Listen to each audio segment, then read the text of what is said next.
Right Honourable John McDonnell, Labour MP for Hayes and Harlington, West London. Thank you so much for accepting our invitation to be interviewed. You have been an MP since 1997 and a Shadow Chancellor of the Exchequer for 5 years from 2015 to 2020. But for many of our viewers and listeners, they would be interested to know that you're also the chairman of the Solidarity with the Workers' Movement in Iran group.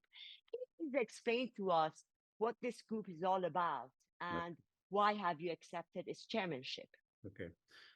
There are a number of us, both members of Parliament and active members of the Labour and Trade Union movement in the UK, who have taken an interest in Iran and what's been happening there over many years. And we've, from time to time, when there's, for example, been an industrial dispute, when strike action has been taken by a trade union in Iran, we've lent solidarity support, making statements in support, trying to link up with the individual trade union and the trade unionists themselves, and then also raising cases when repression has taken place and people have been arrested and imprisoned purely and simply because they've tried to exercise some basic trade union or labour rights. But that work has been intermittent. It hasn't been consistent. It's been when crises occur, people rally around and offer what support they can. But there was a view that was emerging in recent years. There needed to be some form, organisational form, that brought us together to enable us to engage more consistently in supporting progressive struggles in Iran. And then the uprising occurred, and that put even more importance on people come together. So a number of us came together. There was a representative group of individual MPs, individual trade unionists, and some trade unions themselves who have taken policy decisions on these matters, and a number of progressive campaigners in this country as well with Iranian connection. And we decided that we needed to have a more consistent approach, and to do that, the best organisational form was to set up a solidarity committee, which is a usual method that we've used. We've done that, exactly as you said, over South Africa. We've done it over a whole range of campaigns, global campaigns, where we've linked up with fellow trade unionists and fellow socialist and labour movement activists. So we set it up a couple of years ago. We've organised a number of events. The most important thing for initially was to support the uprisings that were taking place and offer whatever support we could vocally in this country, so people became more aware of what was happening. So we've organised briefing meetings at the House of Commons, the Parliament, for MPs and for others, anyone who in the labour movement who'd be interested, and try and ensure that people are aware of what's happening. Also trying to get across the level of oppression that's taking place. The interesting thing is that we try to appeal to trade unionists in particular, because I think there was a lack of information and knowledge about the level of the suppression of trade union rights in Iran. And when people understand, and when we explain it to people, I think people are quite shocked and therefore are willing to mobilise. So what we've been doing is holding briefing sessions in Parliament. We've then held joined various demonstrations that have taken place, marches, held public meetings as well. We've also tried to ensure that we have a presence at a number of trade union conferences, and because our trade unions are largely affiliated with the Labour Party, at Labour Party conference as well, just engaging with people to raise the level of consciousness about what's going on. We're trying to encourage individual trade unions here to link up with workers in Iran whenever they can. So if they, for example, when the Tehran bus drivers dispute was on, there was quite a lot of activity we undertook in expressing solidarity with the strike at that point in time years ago. So that was an example of what can be done. So if we can link up individual trade unions with particular trade unions in Iran within their particular sector, and there's a greater understanding then between those trade unions about what they're facing. It's that sort of thing. More recently, I have to say, a lot of the concerns that have been expressed to us has been about the suppression during the uprising, but the physical attacks and the death sentences that have been issued. So again, wherever we can, we've tried to highlight within the labour and trade union movement here the incidences and then what they can do as much to put pressure on the UK government to be raising these issues with Iran as well, because we think the UK government needs to be doing more, and it's been too passive on some of these issues and not highlighted. We don't think internationally what's going on, but also how one government can form alliances with others, particularly because we're a European state across Europe, about what we can do in our government working together to put pressure on Iran. So that's the background to the genesis of the organisation itself.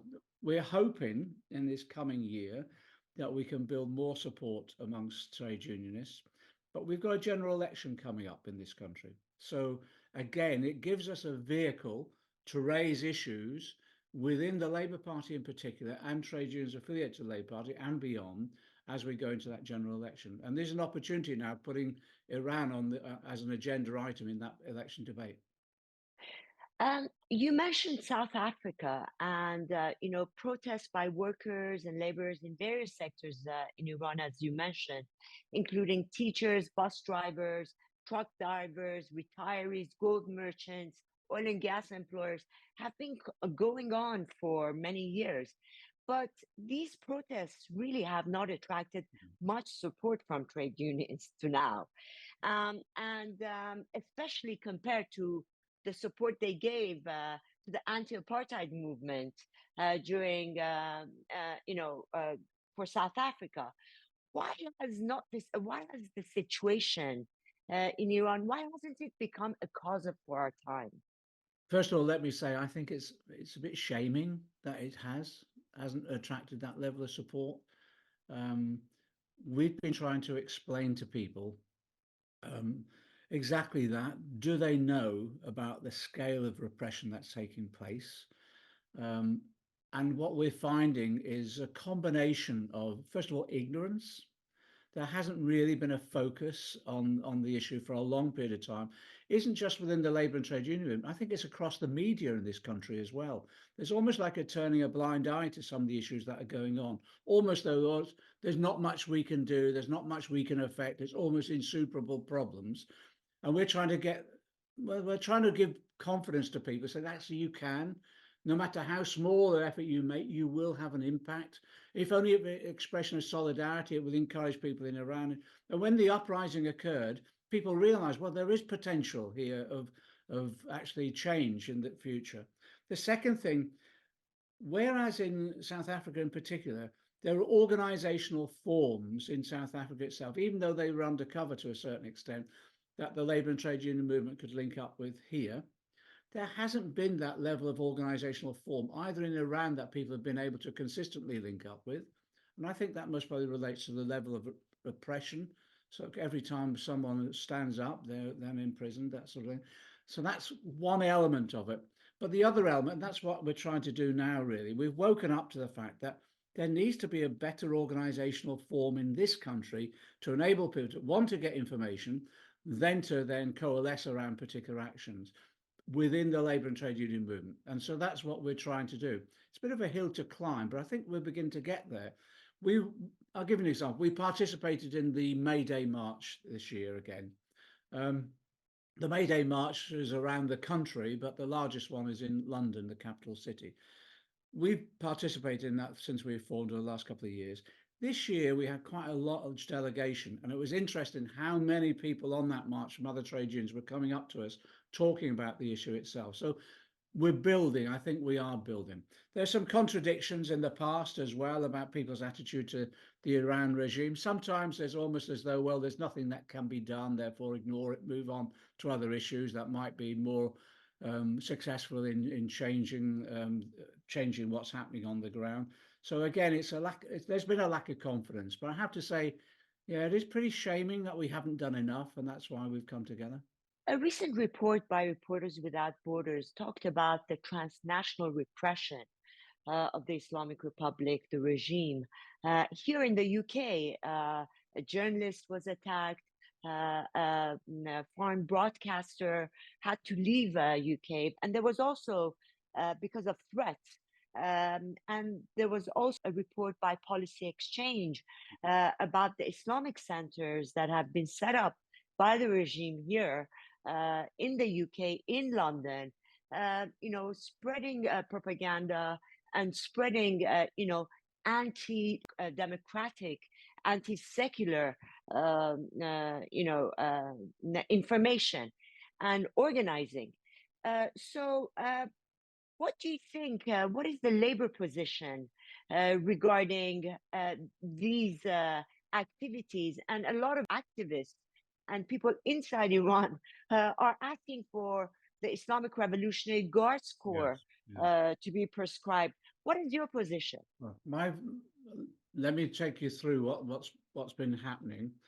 I'm the secretary of the National Union of Journalists Parliamentary Group. We have a group of MPs that represent the NUJ, the National Union of Journalists in Parliament. So we've been raising the issues in particular about the attacks on journalists and the attacks on media companies, media operations in this country for a number of years. People have woken up to the fact that it's got to dangerous levels. Up until recently, it's been relatively covert. The threats have been not particularly well reported, but the recent stabbing has just been appalling. That's woken people up to the threat that there is. That's the first thing. And as you say, one of the companies had to move abroad, and then they're back, they're operational. But at the same time, it was a wake-up call that the scale of operation that Iran was putting into suppression of media operations here. We've been raising it in Parliament consistently through the National Union of Journalists Parliamentary Group, and we've been raising it through our Solidarity Committee as well. The government has woken up to the fact, but they're still in a position where they're not willing to prescribe the Iranian Guard, the IRGC. And we've raised it consistently. The government argument is that it's just a bizarre argument that this is it's all part of the state and that we've never done it before. That's a ludicrous argument. We're saying that these are terrorists operating in our country. You should be suppressing them in the same way you would other terrorist organisations. So that's been our consistent line. I've been raising that, and as a large number of Labour MPs have as well. And I believe the Labour front bench position is the same. When they go into government, I think you will see action on this because we can't tolerate this sort of behaviour. The other issue as well related to that is the soft form of influence that's taking place as well, whereby the threats are there, the attacks on individual journalists, but also the, if you like, the dissemination of fake news, fake information. I think we've got to monitor that more closely and challenge that as much as we can. And again, the NUJ, the National Union of Journalists, has been doing that, as well as the Solidarity campaign. We're careful about not putting anyone in danger as well. So again, it's making sure the sources are properly protected. But it's a live issue, and I think it's a deeply serious issue that at last people have woken up to. Even this government now has woken up to the fact. But from the labour and trade union movement itself, we've approached it on the basis this is solidarity with journalists who are members of our trade union, and in that way deserve those protections of their rights to free report. We've now, going into this general election, there will be a debate around security issues. Sometimes they've turned a blind eye to Iran because, again, they think the problems are insuperable. Now they've woken up to the fact that action has to be taken. There's always been a resistance to some statements around Iran, thinking, well, maybe we'll make matters worse and you'll undermine what little relationship there is between Western governments and Iran. Well, I don't think there is a relationship anymore. How can you stand by and consider in any way that Iran can be a partner in any form of the future, or the existing regime can be a partner in any future? So that's why I think our argument will be, you've got to recognise this is an oppressive regime, and they're not just oppressing their own people, they're trying to oppress people in our own country, and therefore we have to stand firm. And one of the repercussions of having an oppressive regime, and a regime that is mismanaging the resources of the country, is the number of people walking away and trying to get away from Iran. Yeah. And many of them end up as refugees here in the UK. With the Iranian refugees as being one of the highest number of groups of refugees in the UK. You've been involved with refugee matters for a long time. What can you tell us about, the status of Iranian refugees here, and What should they expect, you know, from the British government? First of all, the government here, the country is one of the first, well, actually, it was the country that after the Second World War designed the Refugee Convention, which accepted that countries had a responsibility to accept refugees. In this recent period, particularly under this Conservative government, I don't believe that they've lived up to that convention effectively. And it's meant that we now have a system which is unwelcoming and at the same time extremely bureaucratic and I think harmful. So I just give the example of what we have in my own constituency. Large number of people try to seek refuge in this country through the procedures and routes that have been established by the government itself. Because they're so difficult to comply with, people will come here with whatever means they possibly can. And sometimes they'll come here without going through the existing system because it isn't working effectively. And they'll travel here and they'll be described by this government, certainly not by me, as illegal migrants. What then happens, and in my constituency, we have 2,000 asylum seekers in hotels in my constituency. The bulk of them, I think the figure is now nearly 90%, will eventually be accepted as refugees. But the process takes anything up to, well, some of them have been there 2 years in hotels waiting to. A lot of those will be Iranians. Their cases are absolutely clear. They've fled oppression and they've come here. Why have they come to the UK? Because there's an Iranian community here. They want to be with their family and friends. And if you look at them as well, I've met so many, the qualifications that they have, they'll make a huge contribution to our society and to our economy in particular. So what we've been trying to say to the government is, first of all, you need to accept your responsibilities more effectively. You need to make sure that the system is operating properly so that people don't have to come by these other routes. And when they're here, they should be processed more quickly to enable them to get into the economy, supporting themselves, etc. I'm quite angry at the way the process is operating at the moment. And I'm hoping that with a change of government, well, I know with a change of government, I think there'll be a more effective process that will then be supporting people. As I say, we've also tried to highlight in some instances to really shake up politicians in this country about what people are enduring over there. And one of the ways we've been doing that is sometimes taking highlighting one particular case. And we were involved in the Panahi campaign. The film directors, we used him as an example a number of years ago. You know, when he was leaving the country, going to the Berlin Film Festival to pick up an award, and then got arrested and then was in and out of prison, that sort of thing. So we're trying to use cases like that. Say, look, this is what people are enduring. So when they come here, of course they're coming here because they want to seek asylum. And again, the death sentence that's now been threatened against Tomasz Salheri, but the rapper, it's another example that we can use here to say, look, this is why people come here, because their lives are at risk. That's why they should be processed more quickly and accepted as refugees. And as I say, allowed to make their contribution in this country. I have to say also that I have to say for the Iranian community in the UK as well, they are anxious about the role the Iran government plays in the UK. And again, what we're trying to say to the government, and I think the Labour Party leadership understands this as well, that we need to be really careful about ensuring the safety of Iranians in this country as well, because the Islamic regime's tentacles are stretched right the way across, well, as we've seen Europe as well, and how they can harm people. So it's an alertness to the support that Iranians need in this country too. Thank you so very much, Mr. McDonnell, again. And I hope we can have the pleasure of having you and interviewing you again.